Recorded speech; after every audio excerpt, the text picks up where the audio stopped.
그날 내 집 현관문이 열리던 소리를 나는 아직도 잊지 못한다. 낯선 하이힐이 복도 바닥을 찍을 때마다 내 심장은 오래된 시계처럼 거칠게 울렸다. 그리고 그 발끝에서 내 남편의 향기가 났다. 윤정이 62. 남편과 별거한 지 5년째. 조용한 동네 골목 끝 오래된 2층 하숙집을 운영하며 살아간다. 벽에는 빛바랜 가족 사진이 걸려 있고 주방 한쪽엔 달아빠진 주전자와 세월이 배어 있는 나무 식탁이 있다. 이곳에서 그녀는 매일 같은 시간에 커피를 내리고 같은 채널의 아침 뉴스를 보며 하루를 시작한다. 세상은 바쁘게 흘러가지만 그녀의 일상은 느리고도 단조롭다. 남편 한도진이 떠난 뒤부터 시간은 오래전에 멈춘 듯 했다. 하숙생들이 들어왔다가 나가기를 반복하는 동안에도 정희의 삶은 변하지 않았다. 매일 같은 시간에 일어나고 같은 메뉴로 식사를 준비하고 같은 드라마를 보며 잠자리에 든다. 정희는 오늘도 식탁 위 작은 화분을 바라본다. 화분 속 허브가 조금씩 자라는 것을 확인하는 것만이 그녀가 매일 기대하는 일이다. 바질잎을 만져보며 향을 맡고 물을 주며 하루를 시작한다. 그러나 마음 한켠엔 설명하기 힘든 공허가 늘 자리 잡고 있었다. 혼자라는 것에 익숙해졌다고 생각했지만 밤이 깊어질수록 그 익숙함은 외로움으로 바뀌었다. 텔레비전 소리로 정막을 메우고 라디오를 틀어놓고 잠들기를 반복했다. 남편이 떠난 후 처음 몇 년은 분노가 그녀를 지탱해 주었지만 이제는 그마저도 무뎌져 버렸다. 현관 초인종이 울린 건 오후 늦게였다. 구두굽이 바닥을 찍는 소리가 좁은 복도를 따라 또렷하게 울려 퍼졌다. 그 소리는 마치 그녀의 오래된 기억을 흔드는 듯 날카로웠다. 정희는 손에 들고 있던 행주를 내려놓고 현관으로 향했다. 문을 열자 차가운 겨울 공기와 함께 들어온 사람은 세련된 단발머리의 여인이었다. 30 후반에서 40 초반쯤으로 보이는 그 여자는 빼어난 인상에 묘한 기품을 풍겼다. 검은 코트를 입고 있었고 목에는 얇은 스카프가 우아하게 둘러져 있었다. 하지만 그녀의 눈빛 어딘가에는 깊은 피로가 서려 있었다. 마치 오랫동안 무거운 짐을 지고 온 사람의 표정이었다. 안녕하세요. 방을 보러 왔습니다. 인터넷에 하숙 광고를 보고 연락드렸어요. 네, 안으로 들어오세요. 짐은 여기 방으로 안내해 드릴게요. 정희는 그녀를 2층으로 안내했다. 나무 계단이 삐걱거리며 두 사람의 발걸음을 받아들였다. 새 입주자가 될 여자는 주변을 세심하게 관찰했다. 벽지의 얼룩, 복도의 작은 화분, 심지어 현관문 손잡이까지도 유심히 보았다. 그녀가 자신의 이름을 박서연이라고 소개하는 순간 정희의 가슴이 알 수 없는 불안으로 서늘해졌다. 이름을 들었을 뿐인데도 어쩐지 오래전 기억을 자극하는 듯 했다. 정희는 이유를 알 수 없었다. 단지 그 목소리의 억양이 어딘가 익숙한 느낌을 주었을 뿐이다. 박서연은 방을 둘러보며 짧게 미소를 지었다. 햇빛이 잘 들고 조용하니 좋네요. 이 방으로 정했습니다. 그 미소는 친근하고 예의 바르지만 어딘가 조심스러운 냄새가 났다. 정희는 그 미소를 받으며 묘한 위화감을 느꼈다. 마치 처음 만난 사람이 아닌 듯한 어디선가 본 것 같은 기시감이 들었다. 짐을 풀며 서연은 집안 구석구석을 살폈다. 그녀의 눈길이 벽에 걸린 가족 사진 앞에서 유독 오래 머물렀다. 정희는 재빨리 그 시선을 눈치챘다. 아, 남편분과 함께 사시나요? 아니요. 지금은 저 혼자예요. 짧은 대답이 공기 중에 매달렸다. 서연은 의미심장한 듯 고개를 끄덕였다. 눈빛 속엔 짧지만 묘한 호기심이 스쳤다. 그 호기심은 단순한 관심 이상의 무언가를 담고 있는 듯 했다. 저도 혼자예요. 최근에 이혼했거든요. 서연의 고백은 조심스러웠지만 진솔했다. 정희는 그녀를 바라보며 동질감을 느꼈다. 혼자 사는 여자들끼리의 연대감 같은 것이었다. 그날 저녁 정희는 평소보다 정성스럽게 저녁을 준비했다. 오랜만에 집에 사람의 기척이 느껴져서인지 마음이 조금 가벼워진 것 같았다. 된장찌개를 끓이고 김치전을 부치며 소소한 행복을 느꼈다. 하숙집의 저녁은 늘 정희가 준비한 간단한 식사로 시작된다.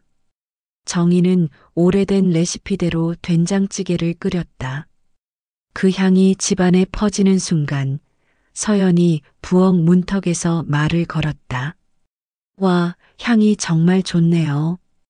오래된 집 음식 냄새가 나요.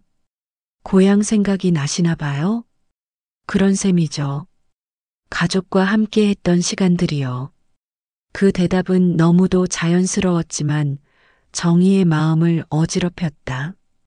서연의 눈가에 순간 스치는 쓸쓸함이 진짜인 것 같았다. 정희는 순간적으로 과거의 식탁, 도진이 환하게 웃던 모습을 떠올렸다. 가슴이 미묘하게 쪼여왔다. 두 여자는 함께 식탁에 앉아 조용한 저녁 시간을 보냈다. 서연은 젓가락질이 우아했고 음식을 먹는 모습도 세련되었다. 하지만 가끔 먼 곳을 바라보는 눈빛에는 깊은 상처가 서려 있었다. 정희 씨는 이 집에서 오래 사셨나 봐요? 네, 거의 20년 됐어요. 남편과 함께 살 때부터니까. 그분은 지금 별거 중이에요. 5년 전부터요. 정희의 솔직한 대답에 서연이 고개를 끄덕였다. 그녀의 표정에는 이해와 동정이 뒤섞여 있었다. 저도 비슷한 경험이 있어서 남자들은 참 이기적인 것 같아요.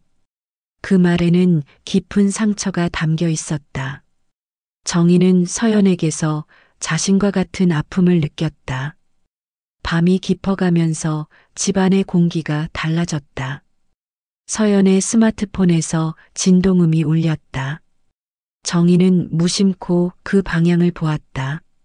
서연이 화면을 확인하며 잠시 표정이 굳어졌다가 곧바로 전화기를 뒤집었다. 중요한 전화였나 봐요? 아니요, 괜찮습니다. 나중에 받을게요.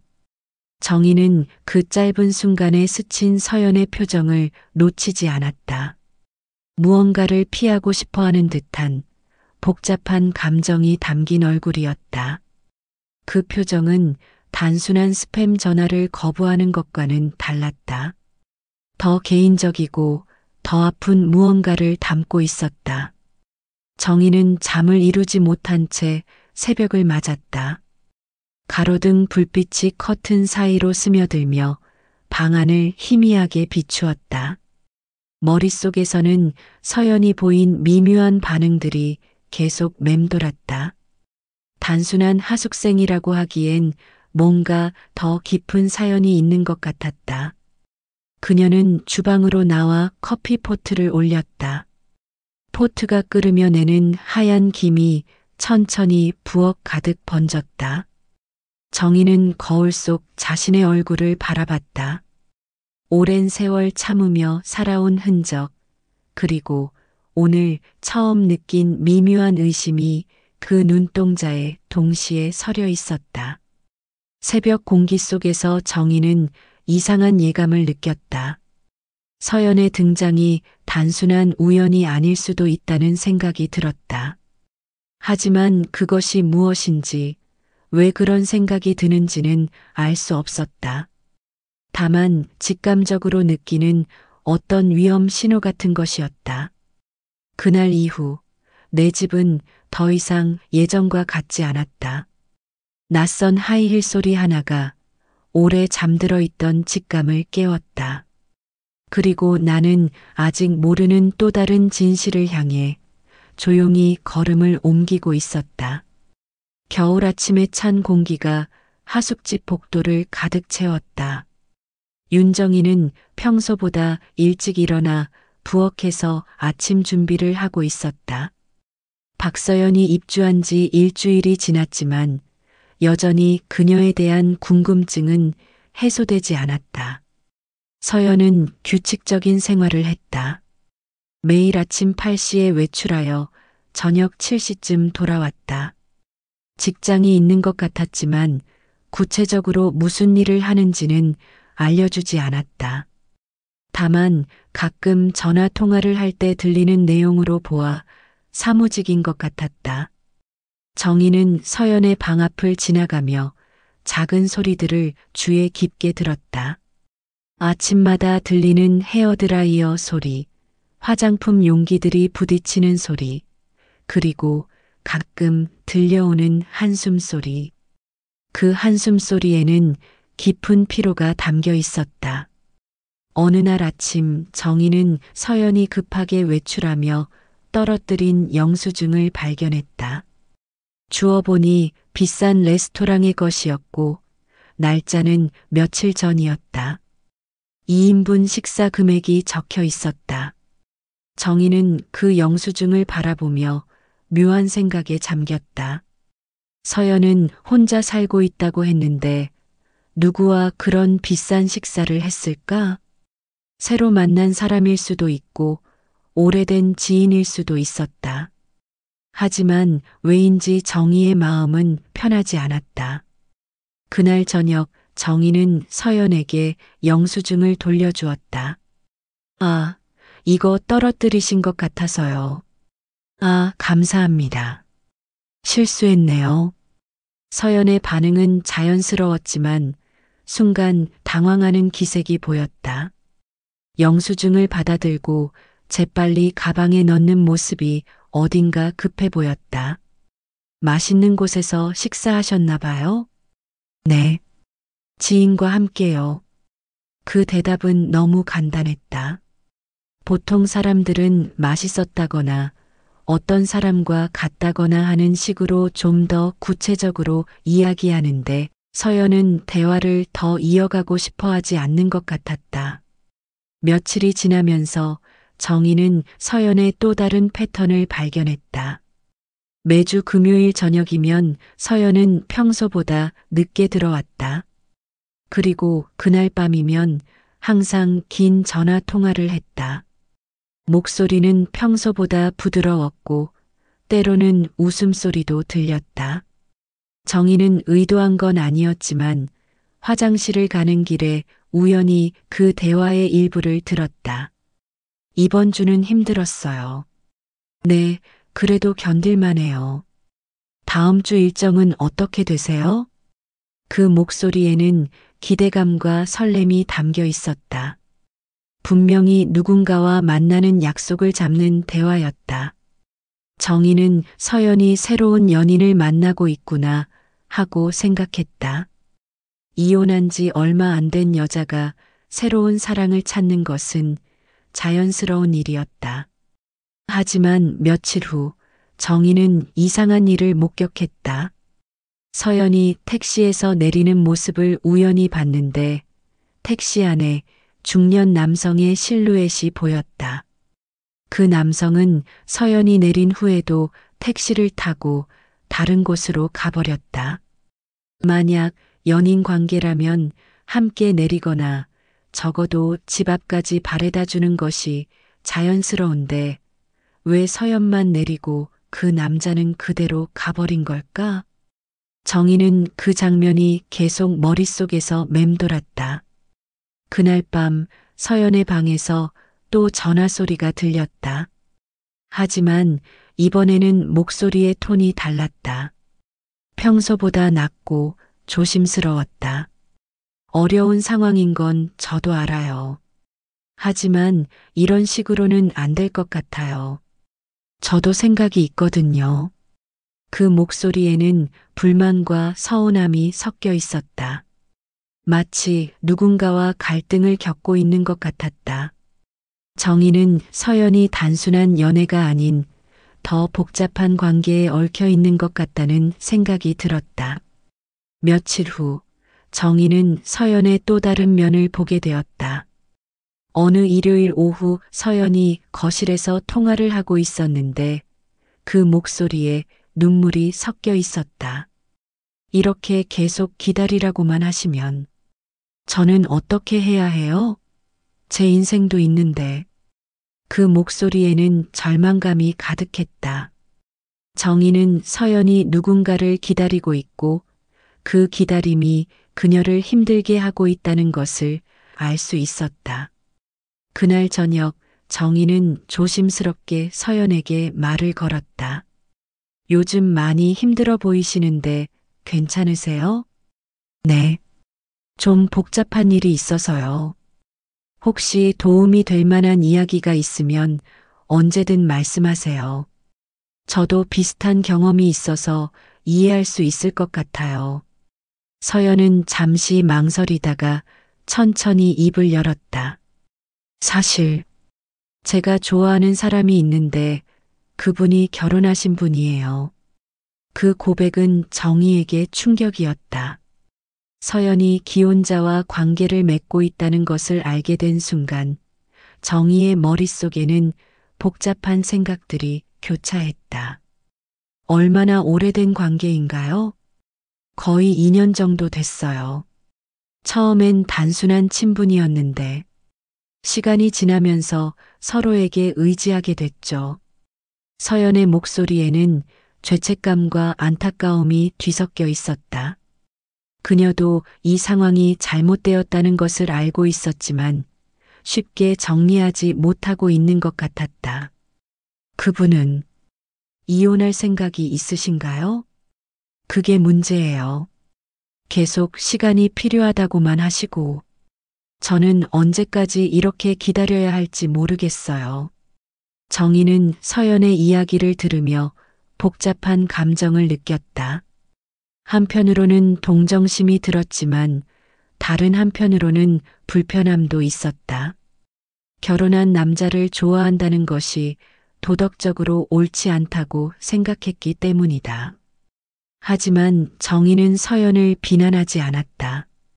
사랑이라는 감정이 이성적으로 통제할 수 있는 것이 아니라는 것을 그녀 자신도 알고 있었기 때문이다. 그날 밤 정희는 잠들기 전까지 서연의 이야기를 곱씹어 보았다. 기혼자와 2년간 관계를 유지해온 여자. 그리고 그 남자는 계속 시간이 필요하다고만 하고 있다는 이야기. 문득 정희의 머릿속에 이상한 생각이 떠올랐다. 혹시 그 남자가... 하지만 그 생각을 끝까지 이어가기에는 너무 황당했다. 세상에 그런 우연이 있을 리 없었다. 하지만 그 밤 이후 정희는 서연을 바라보는 시선이 조금씩 달라지기 시작했다. 그녀의 말투, 행동, 심지어 외모까지도 더 세심하게 관찰하게 되었다. 아직은 의심이라고 할 수 없는 그저 막연한 불안감이었지만 3월이 되자 날씨가 조금씩 따뜻해지기 시작했다. 하숙집 앞 작은 화단에도 새싹이 돋아나고 있었다. 윤정이는 매일 아침 그 새싹들을 바라보며 하루를 시작했다. 하지만 마음속의 불안감은 새싹과 달리 계속 자라고만 있었다. 박서연이 입주한 지 한 달이 지났다. 그동안 정희는 서연에 대해 조금씩 더 알게 되었지만 알면 알수록 의문점도 많아졌다. 어느 날 아침 정희는 서연이 외출한 후 그녀의 방 앞을 지나가다가 문이 살짝 열려 있는 것을 발견했다. 원래는 그냥 지나칠 생각이었지만 바람에 날린 종이 한 장이 복도로 나와 있는 것을 보고 주워주려다가 멈춰섰다. 그 종이에는 손글씨로 뭔가가 적혀 있었는데 그 중에 도진이라는 글자가 보였다. 정희의 심장이 순간 빨라졌다. 세상에 도진이라는 이름을 가진 사람이 많겠지만 서연이 만나고 있다는 귀혼 남성의 이름이 자신의 남편과 같다는 것은 너무 큰 우연이었다. 정희는 종이를 서연의 방에 넣어두고 돌아섰지만 머릿속은 온통 그 이름으로 가득했다. 한도진이 아니라 그냥 도진이었지만 그래도 신경이 쓰였다. 그날 저녁 정희는 서연에게 조심스럽게 물어보았다. 서연 씨가 만나시는 분, 혹시 성함이 어떻게 되세요? 왜 그러세요? 아, 그냥. 혹시 제가 아는 분일까 해서요. 이 동네가 좁잖아요. 서연은 잠시 망설이다가 대답했다. 한도진이요. 그 순간 정희의 머릿속이 하얘졌다. 한도진. 자신의 남편과 똑같은 이름이었다. 우연의 일치라고 생각하려고 했지만 가슴속 어딘가에서는 불길한 예감이 밀려 올라왔다. 혹시 나이가 어떻게 되세요? 50대 중반 정도요. 왜 그러세요? 혹시 정말 아시는 분인가요? 50대 중반. 자신의 남편 도진도 올해 55이었다. 정희는 목구멍이 바짝 마르는 것을 느꼈다. 아니에요. 그냥 이름이 비슷해서요. 정희는 애써 태어난 척했지만 마음속은 태풍이 휘몰아치고 있었다. 이름과 나이가 일치하는 것은 우연치고는 너무 정확했다. 그날 밤 정희는 잠들 수 없었다. 계속해서 머릿속에 떠오르는 의문들이 그녀를 괴롭혔다. 혹시 서연이 만나고 있는 남자가 정말 자신의 남편일까? 하지만 그렇다면 서연은 왜 하필 자신의 집에 들어온 것일까? 다음 날부터 정희는 서연의 행동을 더 세심하게 관찰하기 시작했다. 그리고 며칠 후 그녀는 또 다른 이상한 점을 발견했다. 서연이 부엌에서 요리를 할 때 특별한 조미료를 사용하는 것을 봤다. 그것은 정희가 예전에 도진을 위해 특별히 구입해서 사용하던 것이었다. 시중에 흔하지 않은 종류라서 아무나 사용하는 것은 아니었다. 혹시 그 조미료 어디서 구하셨어요? 아, 이거요? 지인이 추천해줘서 사용하고 있어요. 맛이 독특하더라고요. 서연의 대답은 자연스러웠지만 정희는 더 깊이 파고들어 보고 싶었다. 지인분이 요리를 잘하시나 봐요? 네, 정말 잘하세요. 특히 한국 전통 요리를 좋아하시더라고요. 한국 전통 요리. 도진이 가장 좋아하던 분야였다. 정희는 점점 더 확신이 서기 시작했다.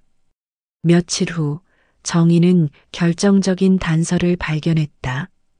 서연의 휴대폰이 테이블 위에 놓여 있는데 화면이 켜져 있었다. 그리고 그 화면에는 메신저 대화창이 떠 있었다.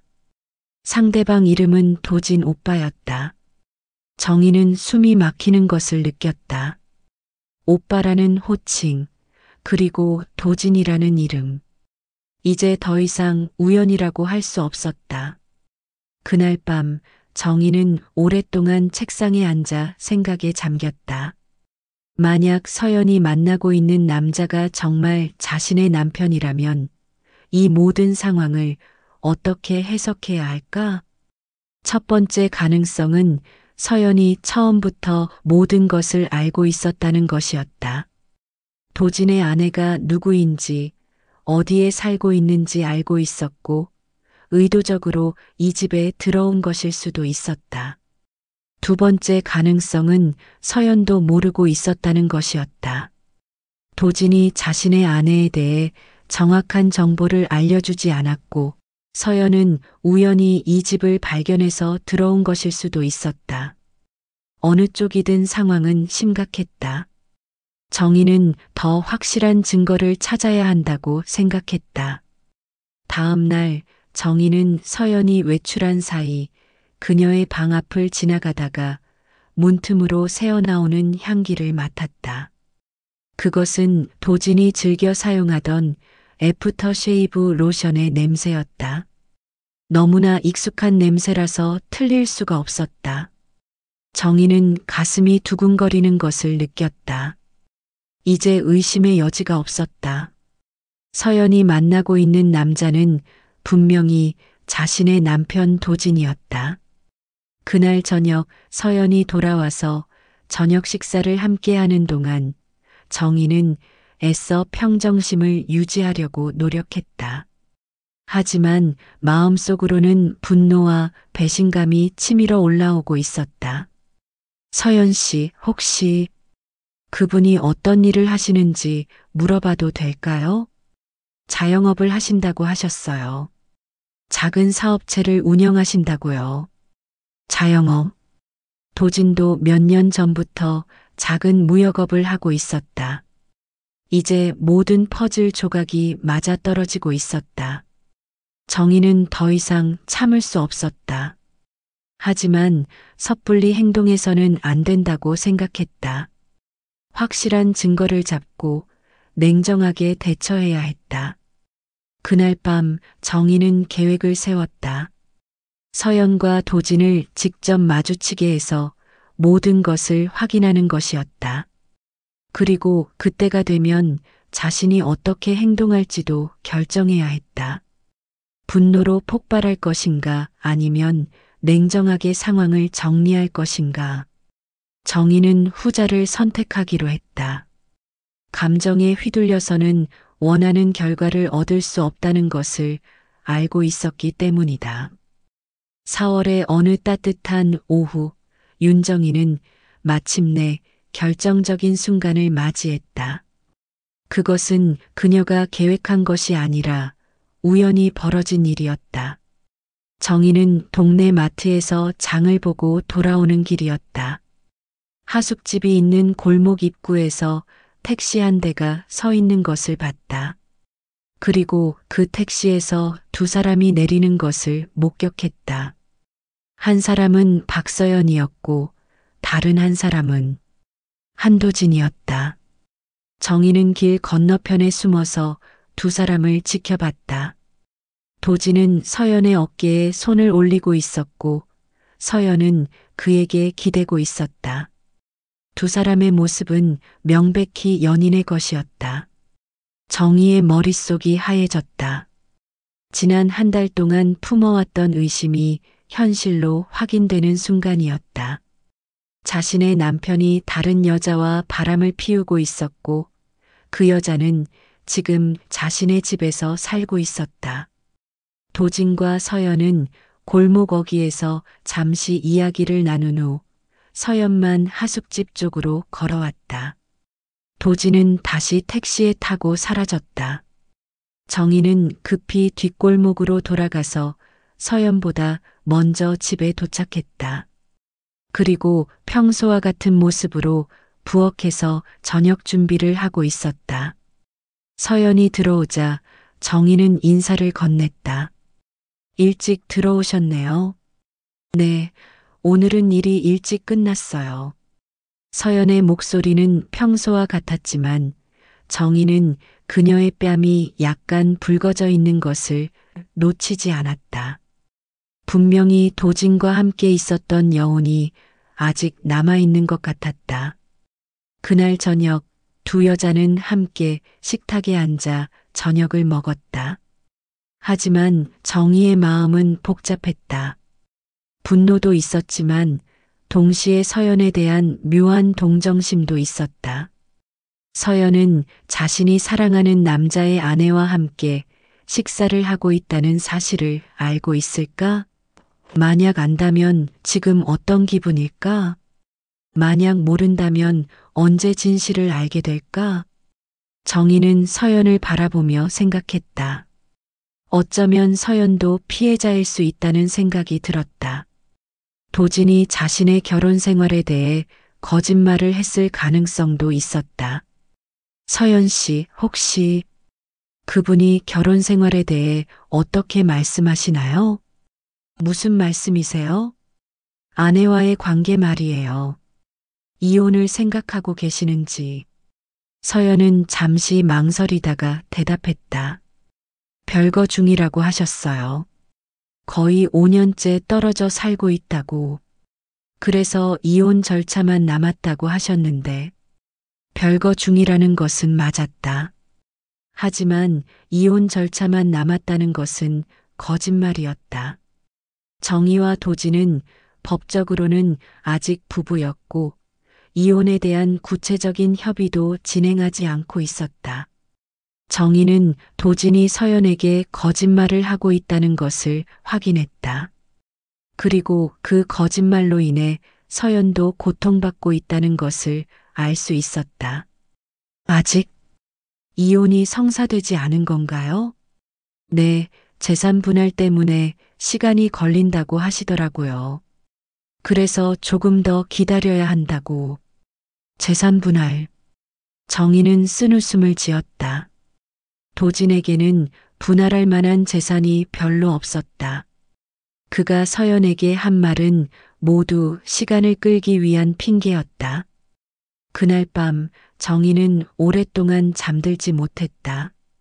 이제 모든 진실을 알았지만 어떻게 행동해야 할지 결정하기 어려웠다. 분노에 휩쓸려서 즉시 모든 것을 폭로할 수도 있었다.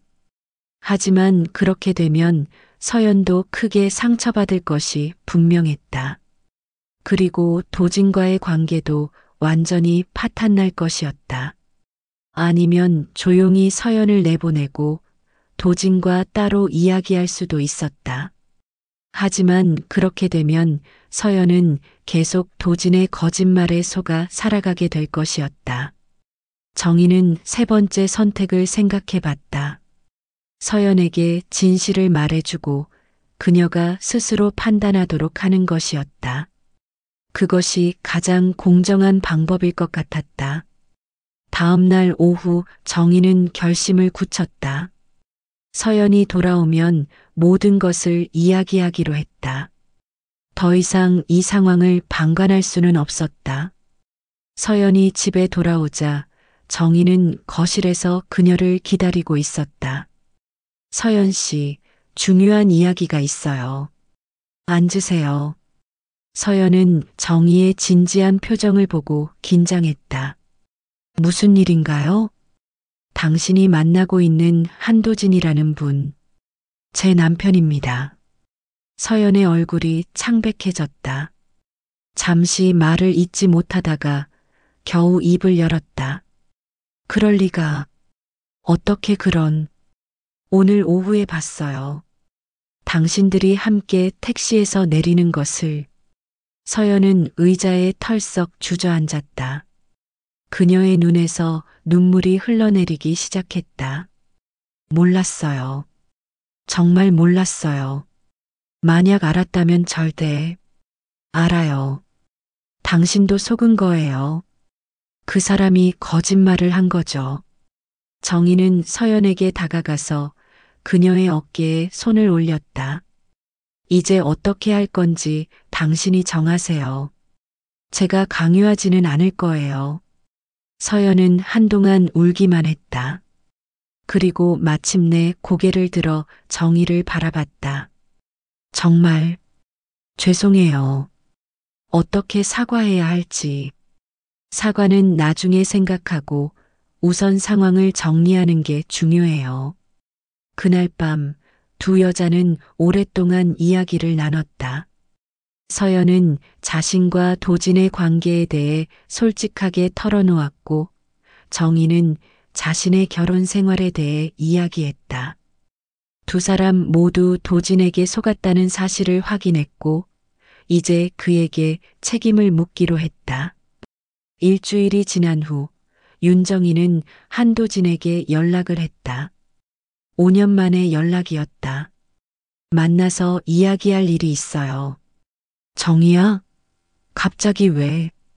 박서연 씨와 관련된 이야기예요. 전화 너머로 도진의 숨소리가 거칠어지는 것이 들렸다. 한참의 침묵 후에 그가 대답했다. 어디서 만날까? 우리 집으로 오세요. 서연 씨도 함께 있을 거예요. 도진은 더 이상 말할 수 없었다. 모든 것이 들통났다는 것을 깨달았기 때문이다. 그날 저녁 도진이 하숙집을 찾아왔다. 5년 만에 보는 그의 모습은 많이 변해 있었다. 머리에는 흰머리가 섞여 있었고 얼굴에는 피로의 흔적이 역력했다. 정희와 서연은 거실에서 그를 기다리고 있었다. 도진이 들어서자 어색한 침묵이 흘렀다. 앉으세요. 정희의 목소리는 차분했지만 단호했다. 도진은 소파에 앉으면서 두 여자를 번갈아 보았다. 언제부터 알고 있었나? 일주일 전부터요.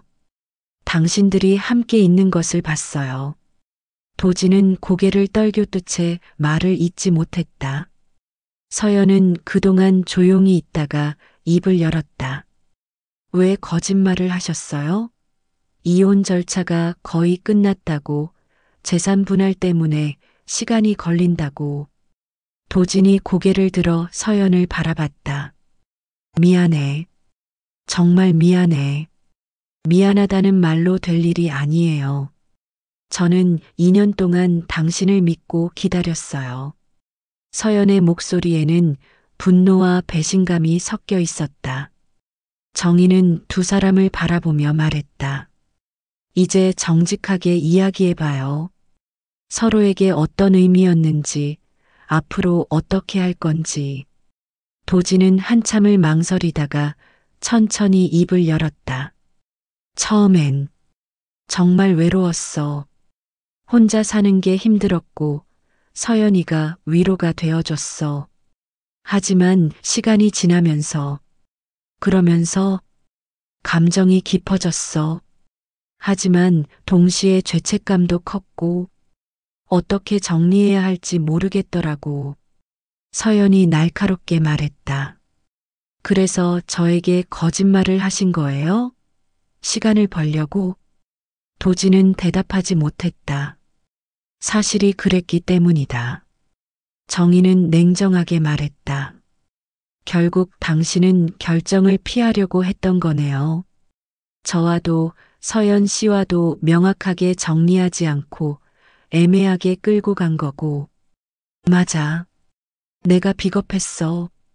도진의 솔직한 인정에 잠시 침묵이 흘렀다. 서연이 말했다. 이제라도 정직해지세요. 정말 저를 사랑하시나요? 아니면 그냥 외로움을 달래기 위한 관계였나요? 도진은 오랫동안 생각하다가 대답했다. 사랑한다고 생각했어. 하지만 그게 진짜 사랑인지 아니면 그냥 의존이었는지 확실하지 않아.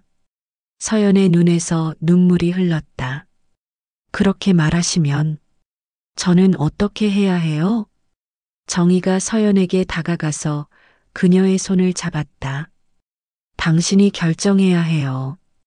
계속 이런 애매한 관계를 유지할 건지 아니면 정리할 건지. 서연은 한참을 울다가 고개를 들었다. 정리하겠어요. 이렇게는 더 이상 못 살겠어요. 도진이 놀란 듯 서연을 바라봤다. 서연아, 저는 확실한 관계를 원해요. 애매한 건 더 이상 싫어요. 정희는 서연의 결단을 지지하는 마음으로 고개를 끄덕였다. 그럼 이제 우리 관계도 정리해야겠네요. 정희가 도진을 바라보며 말했다. 정식으로 이혼해요. 더 이상 이런 식으로 살 수는 없어요. 도진은 두 여자를 번갈아 보며 절망적인 표정을 지었다. 하지만 어쩔 수 없다는 것을 알고 있었다. 알겠어. 내가 모든 걸 망쳤으니까. 그날 밤 세 사람은 오랫동안 이야기를 나눴다. 과거에 대한 이야기, 상처에 대한 이야기, 그리고 미래에 대한 이야기. 결국 모든 관계를 정리하기로 했다. 도진과 정희는 이혼 절차를 밟기로 했고 서연은 다른 곳으로 이사하기로 했다. 쉽지 않은 결정이었지만 세 사람 모두에게 필요한 선택이었다. 한 달 후 박서연은 하숙집을 떠났다. 그녀는 고향으로 돌아가서 새로운 시작을 하기로 결심했다. 떠나는 날 윤정희에게 편지를 남겼다. 정희 언니께 짧은 시간이었지만 언니를 만나게 된 것이 제 인생에서 가장 소중한 경험 중 하나였습니다. 처음에는 어떻게 받아들여야 할지 몰랐지만 언니의 따뜻함과 지혜 덕분에 많은 것을 배웠습니다. 저는 한도진 씨와의 관계를 완전히 정리했습니다. 아프지만 그것이 우리 모두에게 맞는 선택이라고 생각합니다. 언니가 보여주신 용기를 본받아서 저도 제 삶을 당당하게 살아가려고 합니다. 언니도 새로운 행복을 찾으시길 바랍니다. 언니는 그런 자격이 충분한 분이에요. 감사하고 죄송합니다. 박서연 올림. 정희는 편지를 읽고 눈물을 흘렸다. 그것은 슬픔의 눈물이 아니라 해방감의 눈물이었다. 한편 한도진은 이혼 절차를 진행하면서 자신의 삶을 돌아보고 있었다. 그는 작은 아파트를 구해서 혼자 살기 시작했다. 사업도 정리하고 새로운 일자리를 찾고 있었다. 어느 날 도진은 정희에게 전화를 걸었다. 정희야, 미안하다는 말밖에 할 수가 없어. 내가 너무 이기적이었어. 이제 와서 사과해도 달라질 건 없어요. 하지만 서로 미워하지는 말아요. 정희의 목소리는 차분했다. 분노도 원망도 사라진 목소리였다. 새로운 시작이라고 생각해요. 우리 모두에게. 그렇게 말하는 정희의 목소리에는 평화로움이 있었다. 이혼 절차가 마무리된 후 정희는 하숙집을 정리했다. 더 이상 하숙집을 운영할 생각이 없었다. 대신 작은 카페를 열기로 결심했다. 오랫동안 꿈꿔왔지만 용기 내지 못했던 일이었다. 이제는 달랐다. 누구의 눈치도 볼 필요가 없었고 자신만의 선택을 할 수 있었다. 카페 준비를 하면서 정희는 새로운 에너지를 느꼈다. 인테리어를 고르고 메뉴를 개발하고 손님을 맞이할 준비를 하는 모든 과정이 즐거웠다. 몇 달 후 새로운 시작이라는 이름의 작은 카페가 문을 열었다. 정희는 매일 아침 일찍 나와서 커피를 내리고 빵을 굽고 손님들을 맞이했다. 카페는 금세 동네 사람들에게 사랑받는 공간이 되었다. 정희의 따뜻한 성격과 맛있는 커피, 그리고 아늑한 분위기가 사람들을 끌어들였다. 어느 날 카페에 중년 여성이 들어왔다. 그녀는 조용한 구석자리에 앉아서 커피를 마시며 창밖을 바라보고 있었다. 표정이 많이 우울해 보였다. 정희는 그 여성에게 다가가서 말을 걸었다. 혹시 힘드신 일이 있으신가요? 네. 좀 복잡한 일이 있어서요. 저도 그런 시기가 있었어요. 언제든 이야기하고 싶으시면 말씀하세요. 그 여성은 정희를 바라보며 고마워했다. 감사합니다. 혹시 어떻게 견뎌내셨어요? 하루하루 선택하는 거예요. 참을 건지 맞설 건지 아니면 새로운 길을 만들 건지. 가장 중요한 건 그 선택이 진짜 내 선택이라는 거예요. 그 대화 이후 그 여성은 정희의 단골 손님이 되었다. 그리고 몇 달 후에는 자신만의 용기를 찾아서 새로운 변화를 시작했다. 정희는 그런 모습을 보며 보람을 느꼈다. 자신의 경험이 다른 사람에게 도움이 되고 있다는 것이 기뻤다. 가을이 되자 카페 주변의 나무들이 아름다운 색깔로 물들었다. 정희는 매일 아침 카페를 열면서 계절의 변화를 느꼈다. 자연의 변화처럼 자신의 마음도 천천히 변화하고 있었다. 이혼 후 처음 몇 달은 혼란스러웠다. 분노, 배신감, 외로움, 그리고 해방감이 복잡하게 섞여 있었다. 하지만 시간이 지나면서 마음이 점점 평정을 찾아갔다. 정희는 상담사를 만나기 시작했다. 혼자서는 정리하기 어려운 감정들이 있었기 때문이다. 상담을 통해서 자신의 감정을 객관적으로 바라볼 수 있게 되었고, 건강한 방식으로 처리하는 법을 배웠다. 오래된 상처들도 하나씩 치유해 나갔다. 결혼 생활 동안 억눌렸던 자신의 욕구들, 포기했던 꿈들을 다시 찾아가는 과정이었다. 정희는 그림 수업에 등록했다. 젊었을 때 화가가 되고 싶었던 꿈이 있었지만 결혼하면서 포기했던 것이다. 이제는 늦었다고 생각했지만 그래도 시작해보고 싶었다. 처음에는 서툴렀지만 점점 실력이 늘어갔다. 그리고 무엇보다 그림을 그리는 시간이 즐거웠다. 마음속의 감정들을 캔버스에 표현하면서 내적인 치유가 일어나고 있었다. 카페에도 자신이 그린 그림들을 걸어 놓았다. 손님들이 좋아해 주어서 더욱 기뻤다. 어떤 손님은 그림을 사고 싶다고 하기도 했다. 정희는 처음에는 당황했지만 나중에는 기쁘게 팔기도 했다. 그런 작은 성취들이 쌓이면서 정희는 자신감을 되찾아갔다.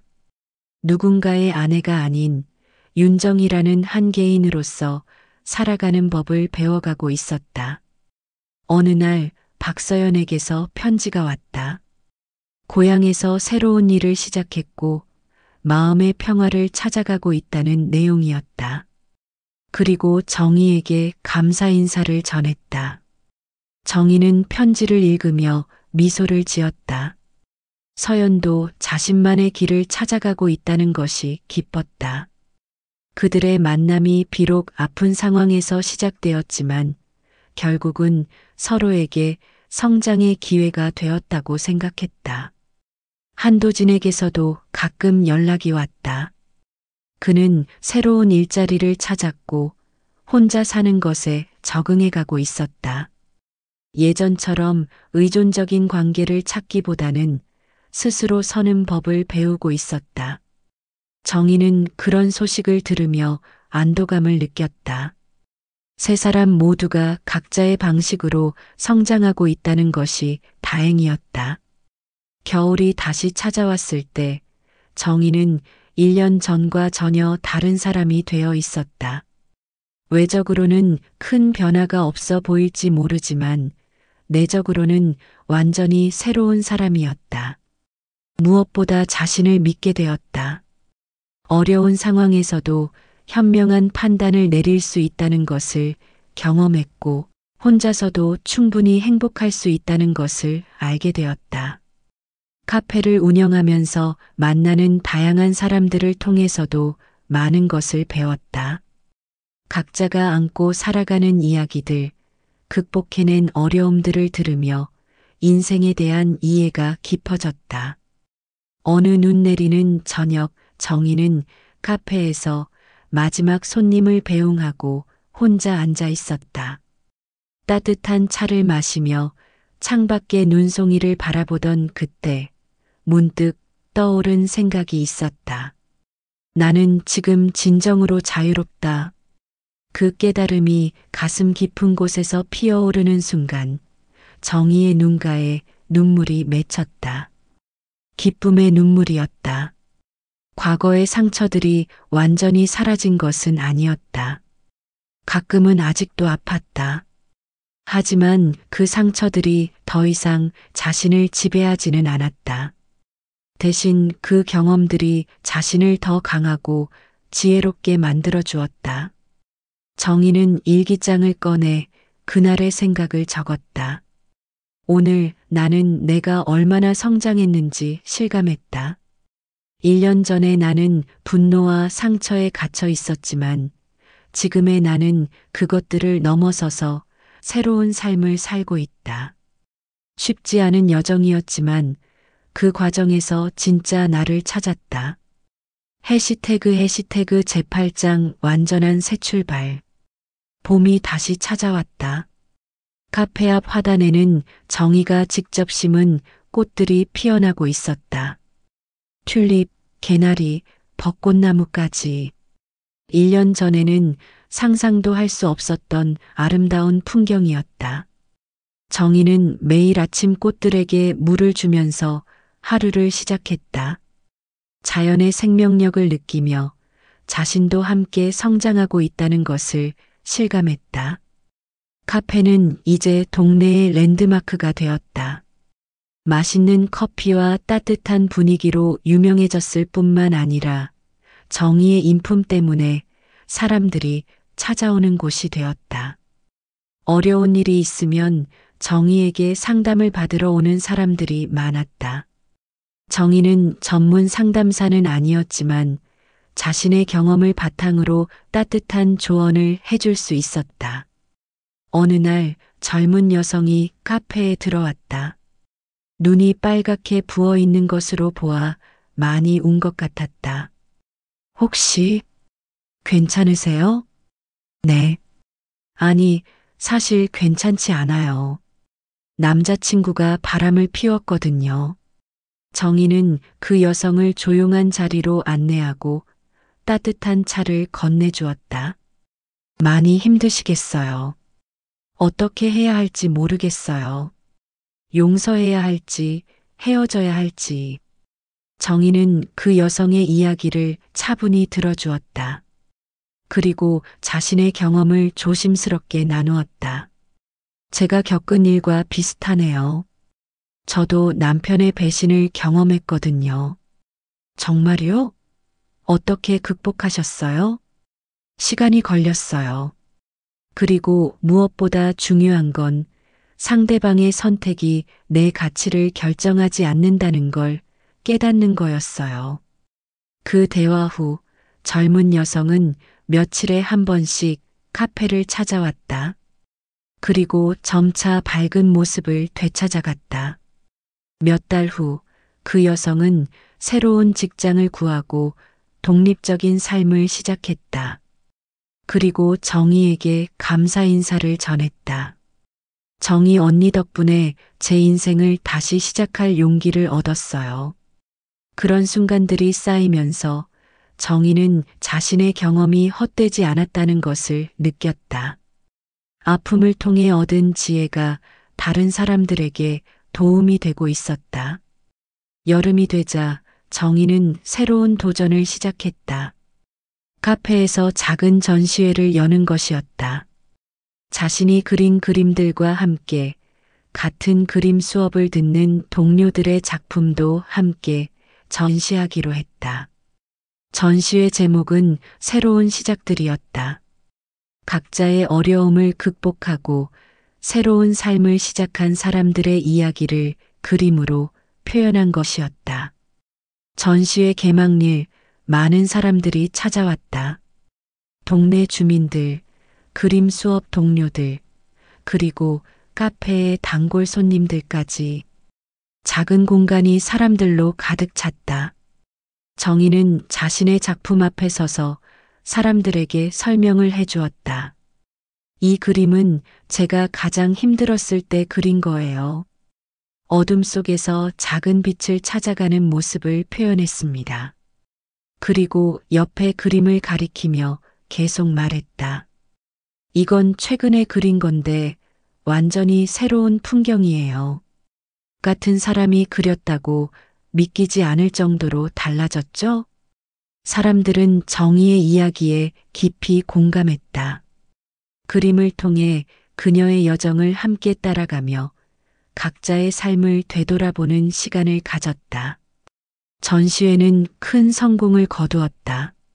몇몇 그림은 판매되기도 했고 지역 신문에서 인터뷰 요청이 들어오기도 했다. 하지만 정희에게 가장 의미 있는 것은 성공이 아니었다. 자신의 이야기를 통해 다른 사람들에게 희망을 줄 수 있다는 것이었다. 가을이 되자 정희는 한 가지 더 새로운 일을 시작했다. 동네 문화센터에서 인생 2막을 위한 상담 프로그램을 운영하게 된 것이다. 중년 이후의 여성들을 대상으로 한 프로그램이었다. 이혼, 사별, 자녀 독립 등으로 인생의 새로운 국면을 맞이한 여성들이 모여서 서로의 경험을 나누고 새로운 계획을 세우는 모임이었다. 정희는 그 모임의 리더 역할을 맡았다. 전문적인 상담사 자격증을 따기 위해 공부도 시작했다. 첫 모임 날 10명 정도의 여성들이 모였다. 각자가 안고 있는 이야기들이 달랐지만 새로운 시작을 원한다는 마음은 같았다. 정희는 자신의 이야기부터 시작했다. 저는 62세에 새로운 인생을 시작했습니다. 쉽지 않았지만 지금은 그때의 용기에 감사하고 있어요.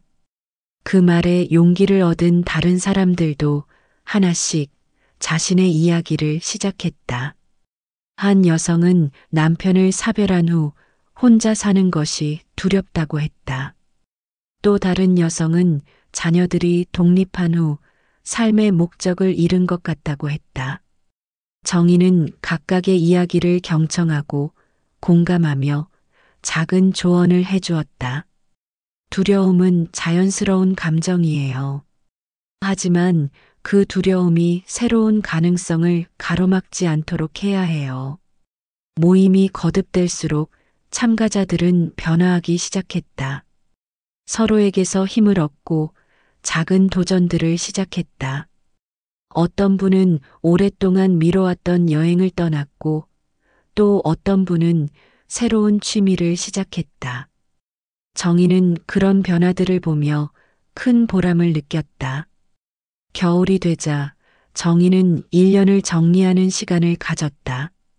카페 일기장을 펼쳐보니 그동안 만난 수많은 사람들의 이야기가 담겨 있었다. 각자가 안고 온 아픔들, 그리고 그것을 극복해 나가는 과정들. 정희는 자신도 그런 이야기 중 하나라는 것을 깨달았다.